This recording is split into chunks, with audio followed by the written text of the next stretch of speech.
History books often tell us of those who vanish without a trace, of people alive and breathing one minute, then lost to time's relentless currents the next. But what about those who appear from thin air? What about the man in Times Square with century-old money, the boy who could not say from where he came, or the folks who claim to hail from unknown countries on no human map?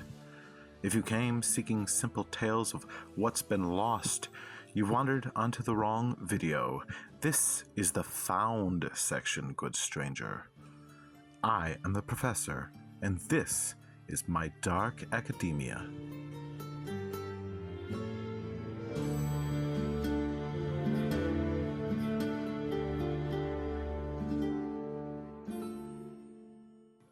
The Green Children of Woolpit.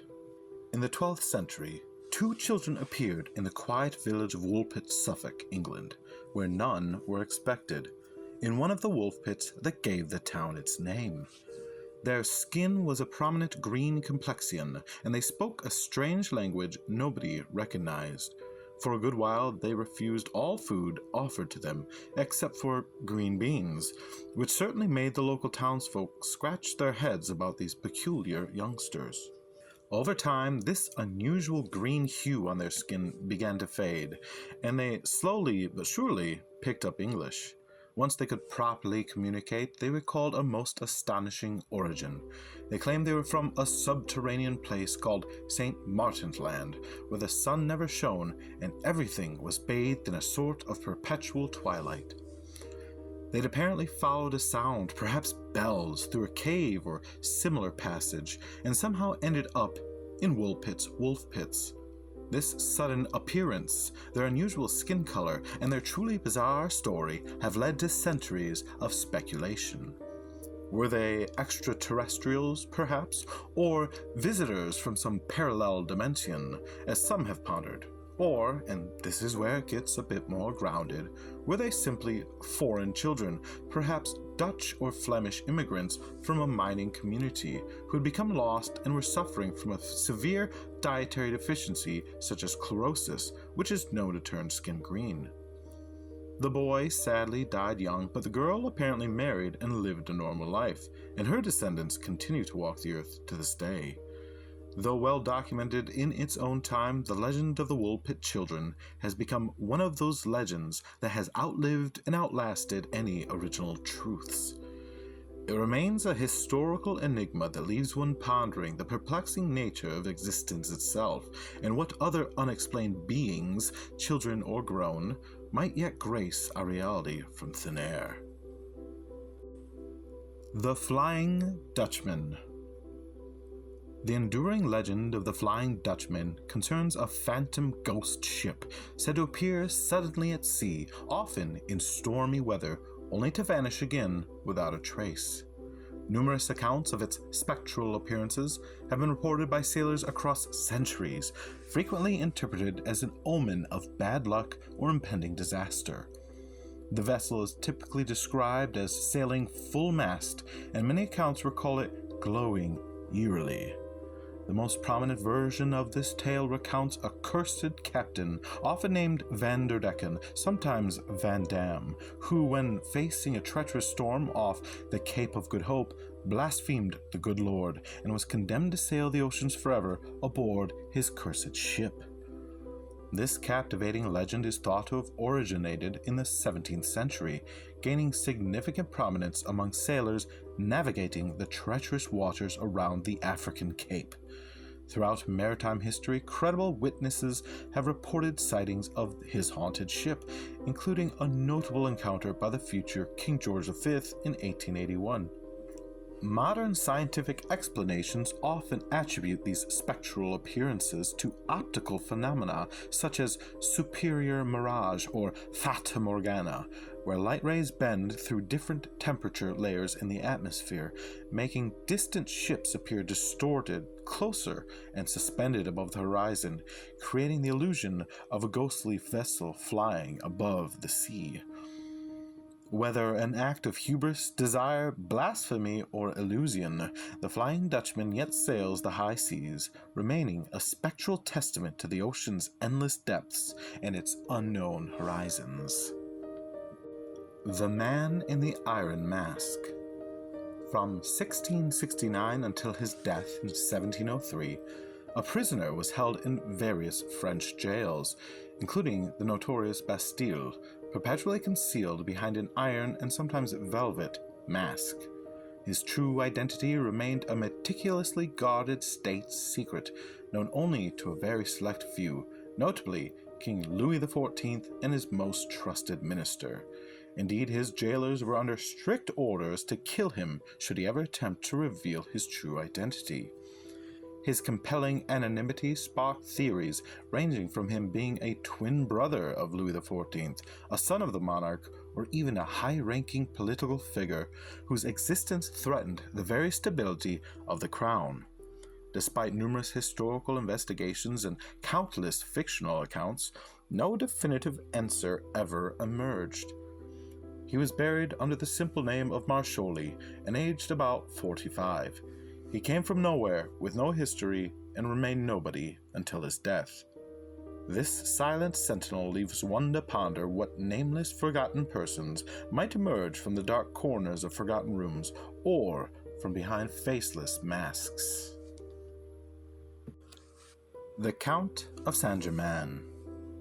The enduring legend of the Count of Saint-Germain centers around his mysterious appearance from nowhere in 18th century Europe. Self-proclaimed count's origins and true identity remain completely unknown. Nobody knew his real name, where he was from, not even which country, nor how old he truly was. He simply materialized into high society, spoke many languages with fluency, claimed to possess alchemical knowledge, and hinted toward an unnaturally or even immortal long life.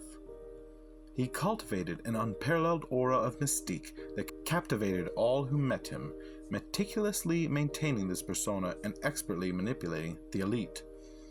His career became a cycle of deception and subsequent troubles across European courts. His claims to alchemically manipulate mundane materials such as dyes and ceramics often failed to materialize, drawing suspicion and accusations of fraud. This pattern saw him scorning Louis XV and fleeing from France, then to England, the Dutch Republic, and later Russia, frequently just ahead of the arrest warrants. He charmed nobles from Frederick the Great to Catherine the Great, but his audacious promises invariably led to peril. He supposedly perished in 1784, nestled within the castle walls of Prince Charles of Hesse Castle. Yet as with any self-respecting immortal, death proved a mere suggestion for a man who seemingly appeared from thin air, and sightings of the Count and his miraculous abilities persist to this day. Kaspar Hauser. On 26 May 1828, a teenage boy appeared in Nuremberg, Germany, carrying a letter addressed to a cavalry captain, stating he wished to become a cavalryman like his deceased father, whose name we never learned. Unable to speak beyond a few phrases like "horse, horse," and "don't know," he was able to write his name, Kaspar Hauser. This feral child, as he was quickly dubbed, only accepted bread and water, later claiming it was all he'd ever known in the small dark cell he was kept. Theories abounded, the most prominent being that he was a swapped-at-birth Prince of Baden. However, DNA evidence has since debunked this royal connection, leaving his true origins even more shrouded in mystery. In 1833, he died from a stab wound, his last words incoherent mutterings about writing with pencil. The German message, written in mirror, translates to, "Hauser will be able to tell you quite precisely how I look and from where I am. To save Hauser the effort, I want to tell you myself from where I come. I come from blank, the Bavarian border blank, on the river blank. I will even tell you the name, M.L.O." Both the note and the stabbing suggest coming from Hauser himself. This detail clarified nothing, only deepening the intrigue surrounding his life and death. Kaspar Hauser, the boy who arrived from nowhere and vanished in violence, remains a haunting question mark in the annals of history. Jophar Vorin.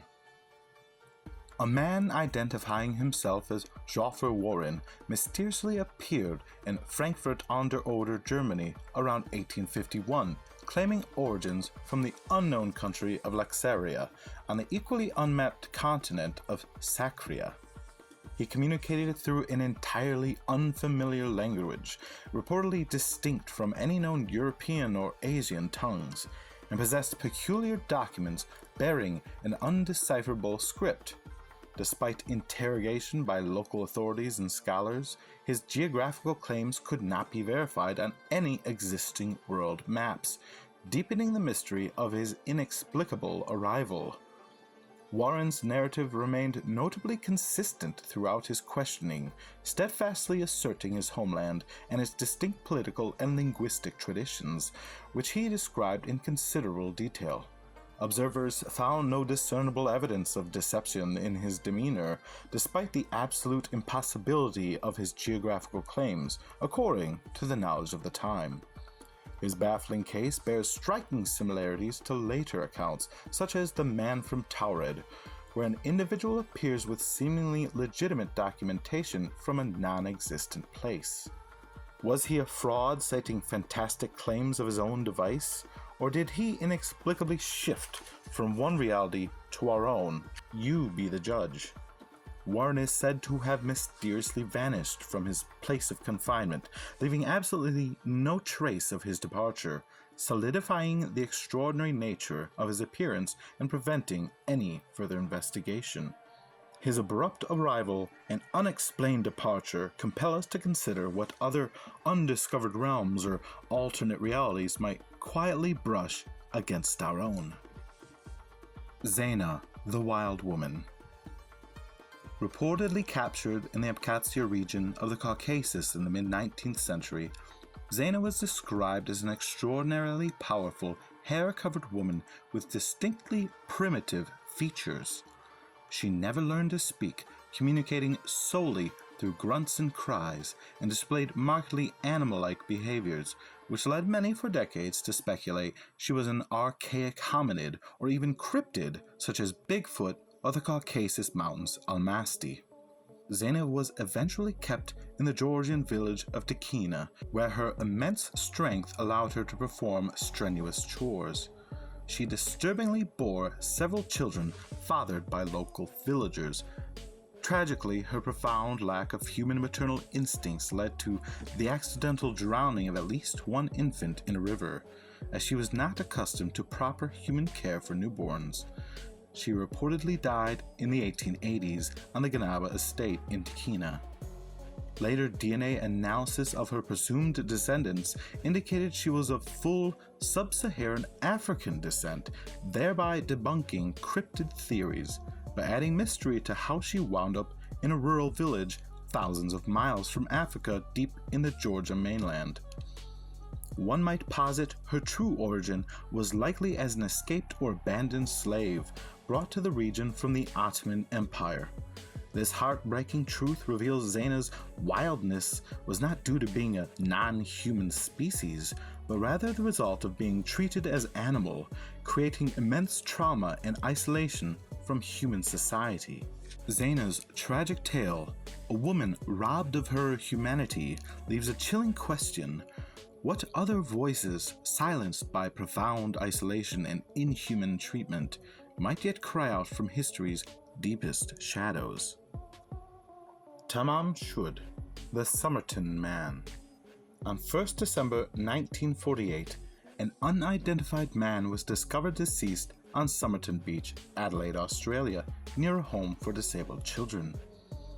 All identifying labels had been meticulously removed from his clothing, and he carried no wallet, cash, or typical personal effects, suggesting a deliberate, chilling effort to conceal his identity. This naturally initiated a baffling police investigation due to the mysterious circumstances. Local publication The Advertiser first mentioned the case in a small article on page 3 of its morning edition the next day, titled Body Found on Beach, initially misidentifying him as E.C. Johnson, about 45, of Arthur Street, Paynham. A hidden pocket, cleverly sewn into the man's trousers, contained a tiny rolled-up piece of paper bearing only 2 words, Tamam Shud, a Persian phrase meaning finished or ended. This peculiar scrap was eventually traced to the final page of a rare collection of Omar Khayyam's poetry. An actual copy of the Rubaiyat, which also contained a telephone number for a nurse and a coded message, was discovered, only deepening the perplexing layers of this enigmatic case. Initial forensic examinations yielded no conclusive cause of death, revealing no clear signs of struggle or poison despite rigorous investigations. Despite 2022 DNA advancements reportedly identifying him as one Carl Webb, the precise reasons for his mysterious arrival, his death, and the deliberate concealment of his identity still remain profoundly unsolved. Perhaps some puzzles once laid are simply not meant to be fully deciphered. The Time Traveler on Times Square. In mid-June 1951, at approximately 11:15 p.m., a man estimated to be 29 years old and dressed in late 19th century attire appeared disoriented in Times Square, New York City, where he was fatally struck by a taxi. Among his possessions were also approximately $70 in older banknotes, business cards with the name Rudolph Fentz and a Fifth Avenue address, a letter dated June 1876 from Philadelphia, a 5-cent copper beer token, and a bill for horse and carriage care from an unlisted livery stable. Captain Hubert V. Rhyme of the New York Police Department's Missing Persons Department investigating, finding the Fifth Avenue address was a business whose owner didn't know Fentz, and his fingerprints weren't on file, nor had he been reported missing. Facing dead ends, Rhyme eventually located Rudolph Fentz Jr. through a 1939 telephone book, whose widow in Florida then revealed his father Rudolph had mysteriously disappeared in 1876 at the age of 29. The pervasive urban legend, widely accepted as true, is believed to have actually originated from Jack Finney's 1951 science fiction short story titled I'm Scared, which later circulated as historical fact. The story saw a significant resurgence in the 1980s, often spread through popular Strange Mysteries compilation books, photocopied fact sheets, and then later internet forums, largely due to its compelling narrative of a temporal anomaly. This fusion of speculative fiction and persistent belief leaves one to ponder the startling ease with which extraordinary narratives cross the threshold from imagination to accepted reality. The Man from Taured. In July 1954, a man reportedly arrived at Tokyo's Haneda Airport presenting a passport from a country called Taured, a nation non-existent on any known map. He spoke several languages, carried various currencies, and genuinely believed Taured was real, pointing to a location on a world map corresponding to Andorra and parts of Spain and France. Authorities were baffled as his documents appeared authentic, yet his country was nowhere to be found, leading to his detention for questioning. While the wildly circulated urban legend claims he mysteriously vanished from his guarded hotel room, the true story is more grounded, involving a fraudster named John Allen Kuchar Zagris, arrested in October 1959 at Haneda for using a fake Taured passport and cashing forged checks. This embellished account, first popularized in books such as Jacques Berger's 1974 work, notably altered the date from 1959 to 1954 and introduced his fantastical disappearance. The enduring myth of the Man from Taured thus serves as a compelling demonstration of how a criminal incident can evolve into a celebrated tale of interdimensional travel, blurring the lines between mundane reality and sensational folklore. Indrid Cold. This figure allegedly appeared to salesman Woodrow Derenberger on 2 November 1966 near Parkersburg, West Virginia, emerging from a kerosene lamp-shaped UFO and communicating telepathically. Derenberger initially described Cold as a normal-looking man, not bearing the wide, fixed grin that later becomes synonymous with the entity. Author John Keel later popularized Indrid Cold in his 1970 and 1975 books, linking him to the broader wave of UFO sightings and the Mothman phenomenon in the Point Pleasant area during the mid-1960s. It was through Keel's writings and the conflation of various witness testimonies that the grinning man archetype, influenced by a separate New Jersey sighting, firmly associated with Cold. Derenberger himself would publish Visitors from Lanulos in 1971, detailing his ongoing telepathic contacts and alleged trip to Cold's extraterrestrial home. The unnerving arrival of Indrid Cold often converges with accounts of the Men in Black, a chilling collective of enigmatic humans or quasi-humans whose ominous presence serves to suppress any public revelation of otherworldly encounters. Whether a psychological phenomenon, an extraterrestrial entity, or a vivid piece of modern folklore born from an era of heightened paranormal interest, Indrid Cold represents a chilling and mysterious human-like appearance in human history. While lacking any strong corroborating evidence for the more fantastical claims, his story remains a compelling example of how perceptions and popular narratives might shape the cryptid legends that wander out from strange doors where none once stood. Lead masks. On 20th August 1966, two electronics technicians, Manuel Pereira da Cruz and Miguel José Viana, were discovered deceased on Vintém Hill near Niterói, Brazil, under profoundly unusual circumstances. Both men were found dressed in formal suits covered by waterproof coats and wore identical crudely fashioned lead masks over their eyes. A cryptic note found nearby mentioned awaiting a signal and taking capsules.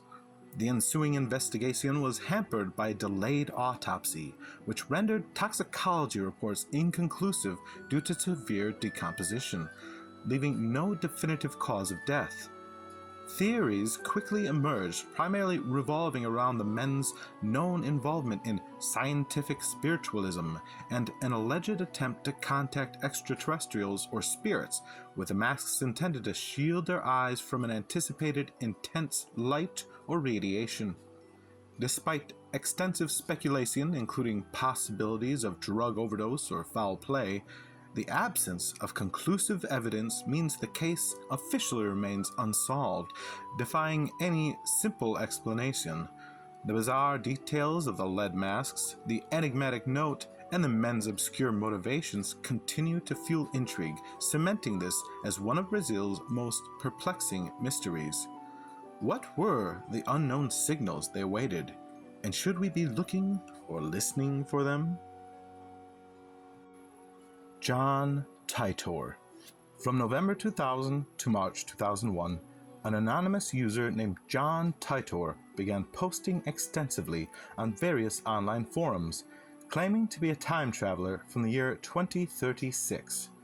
He provided intricate details of his alleged temporal displacement unit, an optical mass displacement unit, even suggesting its operational principles and components. During extensive forum chats, Titor engaged directly with members discussing complex topics such as quantum physics, the paradoxes of time travel, and an alternate history leading to his present. He made several dire predictions for the future, notably forecasting a major civil war in the United States by 2004, escalating into a devastating World War III and a global Holocaust by 2015. Titor abruptly ceased all communication in March 2001, leaving behind a highly influential internet enigma whose detailed narrative fascinated a global audience. However, as his major predictions for conflicts and collapse by 2015 failed to materialize, John Titor is now regarded as an elaborate internet hoax, a testament to the power of online storytelling and a potent enigma of how visions from tomorrow might still yet materialize, profoundly reshaping our present. Ricky McCormick, the hobo with the secret code. In June 1999, the body of one Ricky McCormick was discovered in a secluded field outside St. Louis, Missouri, an area, it's worth noting, where human remains are frequently discovered. While his death was comfortably ruled a homicide, the most baffling aspect of his appearance were two handwritten notes filled with a complex, indecipherable code found in his pockets. Despite being labeled a hobo by Reddit forums and perhaps to some extent news outlets, McCormick was not homeless but disabled and living on government assistance. These notes presented a tangled mess of letters, numbers, and parentheses, a real cryptographer's nightmare. McCormick was known to be both mentally challenged and emotionally troubled, and according to his family, he would regularly take these unique notes throughout his life. The U.S. Federal Bureau of Investigation, the FBI, publicly stated they were utterly stumped and unable to crack it, despite efforts from expert code breakers around the globe. While some believe it's merely incoherent scribbling, the working theory among many experts and crypto analysts is that it was likely an illiterate attempt at taking notes. The central mystery is what McCormick was attempting to communicate with these cryptic messages, and if or how they connect to his unfortunate fate. Are these scribblings a record of his movements, details of a drug transaction that went wrong, or perhaps even the identity of his killer? No one knows. The fact the FBI even released the notes to the public asking for assistance underscores the profound difficulty of the case. It remains one of the most intriguing unsolved ciphers and unexplained appearances in modern criminology, a genuine conundrum that still waits for some sharp mind to unravel it all. This next one is a bit of a wild card, but it stands to reason.